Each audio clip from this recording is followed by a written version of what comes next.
ओम नमो भगवते वासुदेवाय नमः। नमस्कार दोस्तों, आप सभी का मेरे YouTube चैनल मायरा बॉयज़ में हार्दिक स्वागत है। आज की इस वीडियो में हम आपको सत्यनारायण की कथा सुनाएंगे। कथा सुनने से पहले आप सभी से अनुरोध है कि वीडियो पसंद आए तो वीडियो को लाइक कीजिए, ज़्यादा से ज़्यादा शेयर कीजिए। यदि आप मेरे चैनल पे नए हैं तो चैनल को सब्सक्राइब कीजिए। तो प्रेम से बोलिए विष्णु भगवान की जय, सत्यनारायण भगवान की जय। एक समय की बात है, नैमिषारण्य तीर्थ में शौनकादि अष्टादि हजार ऋषियों ने श्री सूत जी से पूछा, हे प्रभु, इस कलियुग में वेद विद्या रहित मनुष्यों को प्रभु भक्ति किस प्रकार मिल सकती है तथा उनका उद्धार कैसे होगा। हे मुनि श्रेष्ठ, कोई ऐसा तप बताइए जिससे थोड़े समय में ही पुण्य मिले और मन वांछित फल भी मिल जाए। इस प्रकार की कथा सुनने की हम इच्छा रखते हैं। सर्व शास्त्रों के ज्ञाता सूत जी बोले, हे वैष्णवों में पूज्य, आप सभी ने प्राणियों के हित की बात पूछी है, इसलिए मैं एक ऐसे श्रेष्ठ व्रत को आप लोगों को बताऊंगा जिसे नारद जी ने लक्ष्मी नारायण जी से पूछा था और लक्ष्मीपति ने मुनि श्रेष्ठ नारद जी से कहा था। आप सब इसे ध्यान से सुनिए। एक समय की बात है, योगी राज नारद जी दूसरों के हित की इच्छा के लिए अनेकों लोकों में घूमते हुए मृत्यु लोक में आ पहुंचे। यहाँ उन्होंने अनेक योनियों में जन्मे प्राय सभी मनुष्यों को अपने कर्मों द्वारा अनेकों दुखों से पीड़ित देखा। उनका दुख देख नारद जी सोचने लगे कि कैसा यत्न किया जाए जिसके करने से निश्चित रूप से मानव के दुखों का अंत हो जाए। इसी विचार पर मनन करते हुए वह विष्णु लोक में गए। वहाँ वह देवों के ईश भगवान नारायण की स्तुति करने लगे, जिनके हाथों में शंख चक्र गदा और पद्म थे, गले में वरमाला पहने हुए थे। स्तुति करते हुए नारद जी बोले, हे भगवान, आप अत्यंत शक्ति से संपन्न हैं, मन तथा वाणी भी आपको नहीं पा सकती है। आपका आदि मध्य तथा अंत नहीं है। निर्गुण स्वरूप रूप के कारण भक्तों के दुख को दूर करने वाले आपको मेरा नमस्कार है। नारद जी की स्तुति सुन विष्णु भगवान बोले, हे मुनि श्रेष्ठ, आपके मन में क्या बात है? आप किस काम के लिए पधारे हैं, उसे निसंकोच कहो। इस पर नारद जी मुनि बोले कि मृत्यु लोक में अनेक योनियों में जन्मे मनुष्य अपने कर्मों के द्वारा अनेक दुख से दुखी हो रहे हैं। हे नाथ, आप मुझ पर दया रखते हैं तो बताइए कि वो मनुष्य थोड़े प्रयास से ही अपने दुखों से कैसे छुटकारा पा सकते हैं। श्री हरि बोले, हे नारद, मनुष्यों की भलाई के लिए तुमने बहुत अच्छी बात पूछी है, जिसके करने से मनुष्य मुंह से छूट जाता है। वह बात मैं कहता हूँ, उसे सुनो। स्वर्ग लोक व मृत्यु लोक दोनों में एक दुर्लभ उत्तम व्रत है जो पुण्य देने वाला है। आज प्रेमवश होकर मैं उसे तुमसे कहता हूँ। श्री सत्यनारायण भगवान का यह व्रत अच्छी तरह विधान पूर्वक करने से मनुष्य तुरंत ही यहाँ सुख भोग कर मरने पर मोक्ष पाता है। श्री हरि के वचन सुन नारद जी बोले कि उस व्रत का फल क्या है और उसका विधान क्या है। यह व्रत किसने किया था, इस व्रत को किस दिन करना चाहिए, सभी कुछ विस्तार में बताएं। नारद जी की बात सुनकर श्री हरि बोले, दुख व शोक को दूर करने वाला यह व्रत सभी स्थानों पर विजय दिलाने वाला है। मानव को भक्ति व श्रद्धा के साथ शाम को श्री सत्यनारायण की पूजा धन परायण होकर ब्राह्मणों बंधुओं के साथ करनी चाहिए। भक्ति भाव से ही नैवेद्य केले का फल, घी, दूध और गेहूं का आटा सवाया लें। गेहूं के स्थान पर साठी का आटा, चक्कर तथा गुड़ लेकर सभी भक्षण योग्य पदार्थों को मिलाकर भगवान का भोग लगाएं। ब्राह्मणों सहित बंधु बांधवों को भी भोजन कराएं। उनके बाद स्वयं भोजन करें। भजन कीर्तन के साथ भगवान भक्ति में लीन हो जाएं। इस तरह से सत्यनारायण भगवान का यह व्रत करने पर मनुष्य की सारी इच्छाएं निश्चित रूप से पूरी होती हैं। इस कलिकाल अर्थात कलयुग में मृत्यु लोक में मोक्ष का यही सरल उपाय है। इति श्री सत्यनारायण व्रत कथा प्रथम अध्याय संपूर्ण। श्रीमन्नारायण नारायण नारायण भजमन्नारायण नारायण नारायण। फिर सूत जी बोले, हे ऋषियों, जिसने पहले समय में इस व्रत को किया था उसका इतिहास कहता हूँ, ध्यान से सुनो। सुंदर काशीपुर नगरी में एक अत्यंत निर्धन ब्राह्मण रहता था। भूख प्यास से परेशान वह धरती पर घूमता रहता था। ब्राह्मणों से प्रेम करने वाले भगवान ने एक दिन ब्राह्मण का वेश धारण कर उसके पास जाकर पूछा, हे विप्र, नित्य दुखी होकर तुम पृथ्वी पर घूम रहे हो क्यों? दीन ब्राह्मण बोला, मैं निर्धन ब्राह्मण हूँ, भिक्षा के लिए धरती पर घूमता हूँ। हे भगवान, यदि आप इसका कोई उपाय जानते हो तो बताइए। व्रत ब्राह्मण कहता है कि सत्यनारायण भगवान मनोवांछित फल देने वाले हैं, इसलिए तुम उनका पूजन करो। इसे करने से मनुष्य सभी दुखों से मुक्त हो जाता है। व्रत ब्राह्मण बनकर आए सत्यनारायण भगवान उस निर्धन ब्राह्मण को व्रत का सारा विधान बताकर अंतर्ध्यान हो गए। ब्राह्मण मन ही मन सोचने लगा कि जिस व्रत को व्रत ब्राह्मण करने को कह गया है मैं उसे जरूर करूंगा। यह निश्चय करने के बाद उसे रात में नींद नहीं आई। वह सवेरे उठकर सत्यनारायण भगवान के व्रत का निश्चय कर भिक्षा के लिए चला गया। उस दिन निर्धन ब्राह्मण को भिक्षा में बहुत धन मिला, जिसे उसने बंधु बांधवों के साथ मिलकर श्री सत्यनारायण भगवान का व्रत संपन्न किया। भगवान सत्यनारायण का व्रत संपन्न करने के बाद वह निर्धन ब्राह्मण सभी दुखों से छूट गया और अनेक प्रकार की संपत्तियों से युक्त हो गया। उसी समय से यह ब्राह्मण हर माह इस व्रत को करने लगा। इस तरह से सत्यनारायण भगवान के व्रत को जो मनुष्य करेगा वह सभी प्रकार के पापों से छूटकर मोक्ष को प्राप्त होगा। जो मनुष्य इस व्रत को करेगा वह भी सभी दुखों से मुक्त हो जाएगा। सूत जी बोले कि इस तरह से नारद जी से नारायण जी का कहा हुआ श्री नारायण व्रत को मैंने तुमसे कहा। हे विप्रो, मैं अब और क्या कहूँ? ऋषि बोले, हे मुनिवर, संसार में उस विप्र से सुनकर और किस किसने इस व्रत को किया, हम सब इस बात को सुनना चाहते हैं। इसके लिए हमारे मन में श्रद्धा का भाव है। सूत जी बोले, हे मुनियों, जिसने इस व्रत को किया है वह सब सुनो। एक समय वही विप्र धन व ऐश्वर्य के अनुसार अपने बंधु बांधवों के साथ इस व्रत को करने को तैयार हुआ।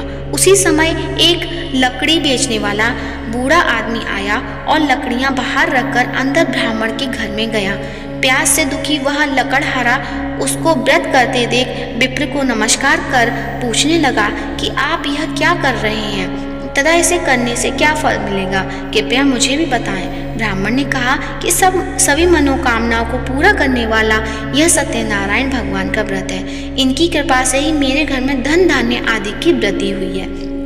विप्र से सत्यनारायण व्रत के बारे में जानकर लकड़हारा बहुत प्रसन्न हुआ। चरणामृत लेकर वह प्रसाद खाने के बाद वह अपने घर गया।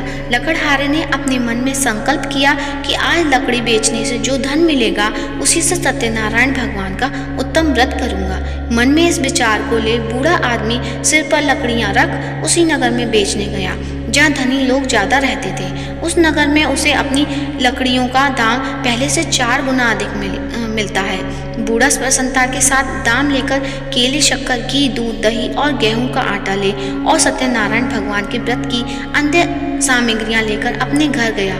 वहाँ उसने अपने बंधु बांधवों को बुलाकर विधि विधान से सत्यनारायण भगवान का पूजन और व्रत किया। इस व्रत के प्रभाव से वह बूढ़ा लकड़हारा धन, पुत्र आदि से युक्त होकर संसार के समस्त सुख भोग अंतकाल में बैकुंठ धाम चला गया। इति श्री सत्यनारायण व्रत कथा का दूसरा अध्याय संपूर्ण। श्रीमन्नारायण नारायण नारायण भजमन्नारायण नारायण नारायण। सूत जी बोले, हे श्रेष्ठ मुनियों, अब आगे की कथा कहता हूँ। पहले समय में उल्कामुख नाम का एक बुद्धिमान राजा था। वह सत्यवक्ता और जितेंद्रिय था। प्रतिदिन देव स्थानों पर जाता और निर्धनों को धन देकर उनके कष्ट दूर करता था। उसकी पत्नी कमल के समान मुख वाली तथा सती साध्वी थी। भद्रशिला नदी के तट पर उन दोनों ने श्री सत्यनारायण भगवान का व्रत किया। उसी समय साधु नाम का एक वैश्य आया। उसके पास व्यापार करने के लिए बहुत सा धन भी था। राजा को व्रत करते देख वह विनय के साथ पूछने लगा कि हे राजन, भक्ति भाव से पूर्ण होकर आप यह क्या कर रहे हैं? मैं सुनने की इच्छा रखता हूँ, तो आप मुझे बताएं। राजा बोले, हे साधु, अपने बंधु बांधवों के साथ पुत्रादि की प्राप्ति के लिए एक महाशक्तिमान श्री सत्यनारायण भगवान का व्रत व पूजन कर रहा हूँ। राजा के वचन सुन साधु आदर से बोला, हे राजन, मुझे इस व्रत का सारा विधान कहिए। आपकी कथानुसार मैं भी इस व्रत को करूँगा। मुझे भी संतान नहीं है और इस व्रत को करने से निश्चित रूप से मुझे संतान की प्राप्ति होगी। राजा से व्रत का सारा विधान सुन व्यापार से निवृत्त हो वह अपने घर गया। साधु वैश्य ने अपनी पत्नी को संतान देने वाले इस व्रत का वर्णन कह सुनाया और कहा कि जब मेरी संतान होगी तब मैं इस व्रत को करूँगा। साधु ने इस तरह वचन अपनी पत्नी लीलावती से कहे। एक दिन लीलावती पति के साथ आनंदित हो सांसारिक धर्म में प्रवृत्त होकर श्री सत्यनारायण भगवान की कृपा से गर्भवती हो गई।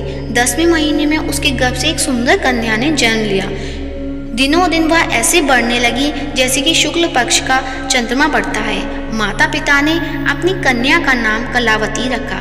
एक दिन लीलावती ने मीठे शब्दों में अपने पति को याद दिलाया कि आपने सत्यनारायण भगवान के जिस व्रत को करने का संकल्प किया था उसे करने का समय आ गया है। आप इस व्रत को करिए। साधु बोला कि हे प्रिय, इस व्रत को मैं उसके विवाह पर करूँगा। इस प्रकार अपनी पत्नी को आश्वासन देकर वह नगर को चला गया। कलावती पिता के घर में रह वृद्धि को प्राप्त हो गई। साधु ने एक बार नगर में अपनी कन्या को सखियों के साथ देखा तो तुरंत ही दूत को बुलाया और कहा कि मेरी कन्या के योग्य वर देखकर आओ। साधु की बात सुनकर दूत कंचन नगर में पहुंचा और वहां देखभाल कर लड़की के सुयोग्य वाणिक पुत्र को ले आया। सुयोग्य लड़के को देख साधु ने बंधु बांधवों को बुलाकर अपनी पुत्री का विवाह कर दिया। लेकिन दुर्भाग्य की बात, ये साधु ने अभी भी सत्यनारायण भगवान का व्रत नहीं किया। इस पर श्री भगवान क्रोधित हो गए और शाप दिया कि साधु को अत्यधिक दुख मिले। अपने कार्य में कुशल साधु बनिया जमाई को लेकर समुद्र के पास स्थित होकर रत्नासारपुर नगर में गया। वहां जाकर दामाद ससुर दोनों मिलकर चंद्रकेतु राजा के नगर में व्यापार करने लगे। एक दिन भगवान सत्यनारायण की माया से एक चोर राजा का धन चुराकर भाग रहा था। उसने राजा के सिपाहियों को अपना पीछा करते देखा। चुराया हुआ धन वहां रख दिया जहां साधु ने अपने जमाई के साथ ठहरा हुआ था।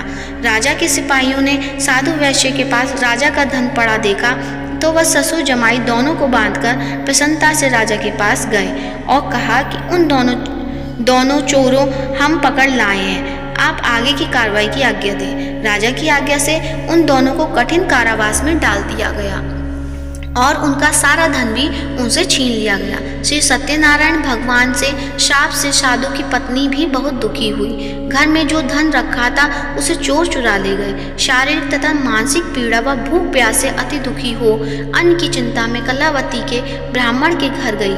वहां उसने सत्यनारायण भगवान का व्रत होते देखा, फिर कथा भी सुनी। वह प्रसाद ग्रहण कर वह रात को वापस घर आई। माता के कलावती से पूछा कि हे पुत्री, अब तक तुम कहाँ थी?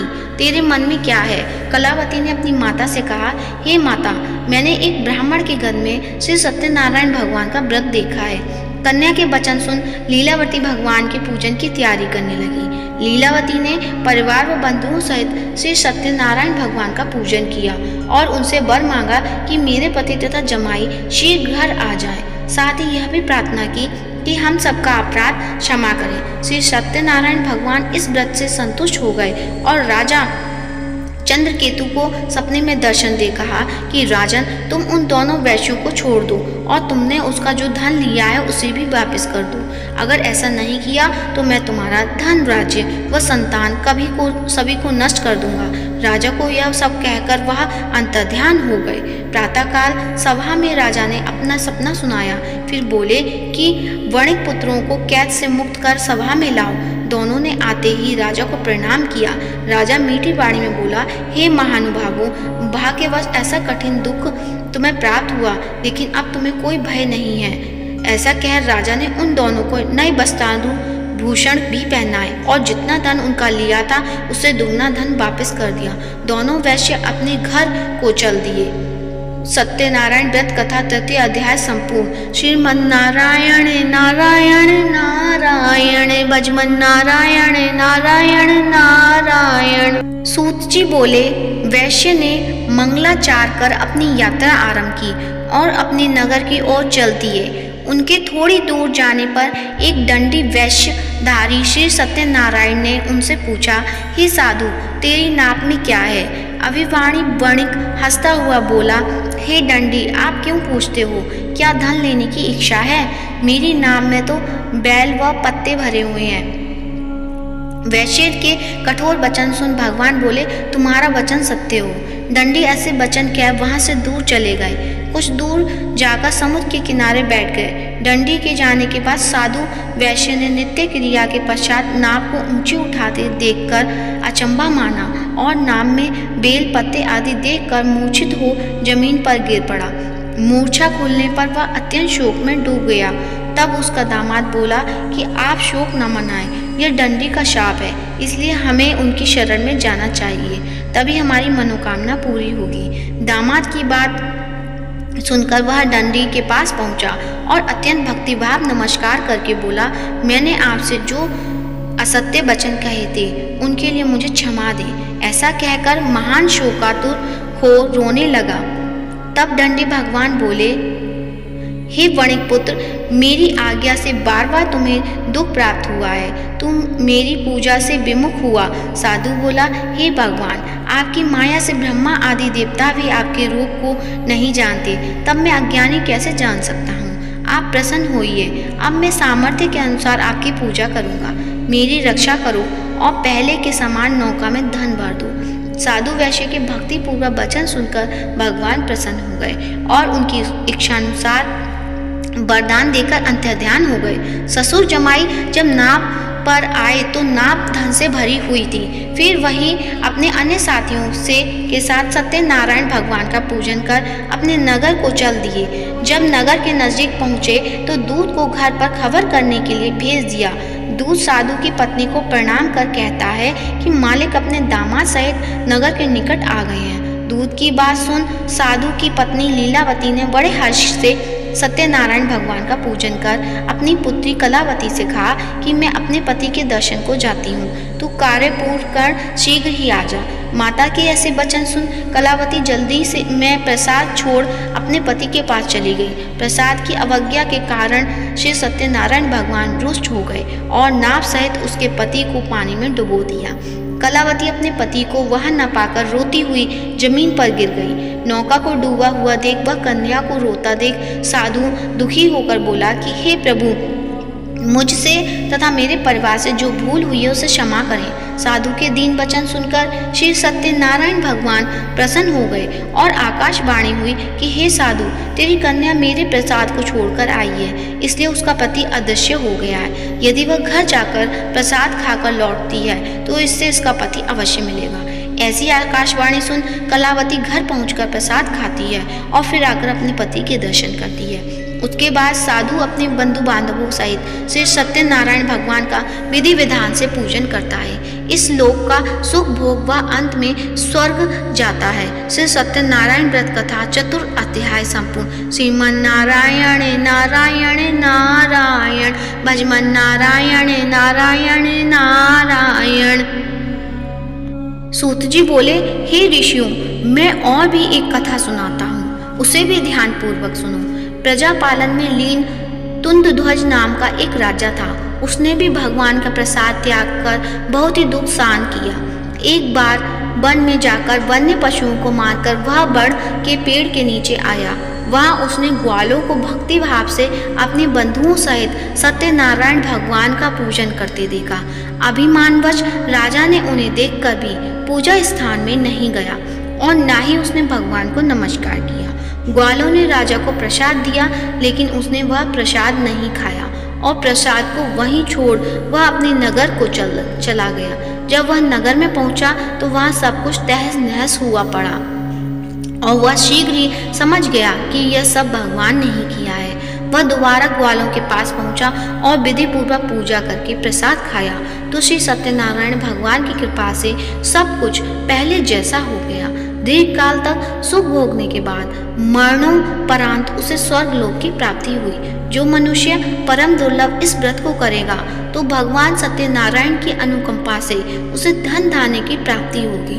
निर्धन धनी हो जाता है और भय मुक्त हो जीवन जीता है। संतानहीन मनुष्य को संतान सुख मिलता है और सारे मनोरथ पूर्ण होने पर मानव अंत काल में बैकुंठ धाम को जाता है। सूत जी बोले, जिन्होंने पहले इस व्रत को किया है अब उसके दूसरे जन्म की कथा कहता हूँ। ब्रज शतानंद ब्राह्मण ने सुदामा का जन्म लेकर मोक्ष की प्राप्ति की। लकड़हारे ने अगले जन्म में निषाद बनकर मोक्ष प्राप्त किया।